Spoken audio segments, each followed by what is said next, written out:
Lamun urang teu yakin kana janji Allah, maka urang teh masih hati urang dina kaayaan kotor. Hate mana sanes hate anu aya manah nu katinggal nu aya dina dada urang, tapi mata hate urang anu tos kotor. Upami urang teu ngayakinkeun kana janji Allah. Allah teh parantos ngajanjikeun kantun urang sadayana ngayakinkeun sadaya anu dijanjikeun ku Gusti Allah dina Al-Qur'an pasti nyatana. Sabab Allah mah innallaha la yukhliful mi'ad. Allah mah moal nyulayaan kana janji. Di mana Allah parantos janji pasti bakal jadina.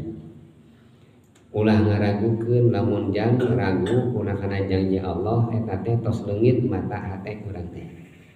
Lain mata hatena tos teu ayaan. Ari Allah teh ngajang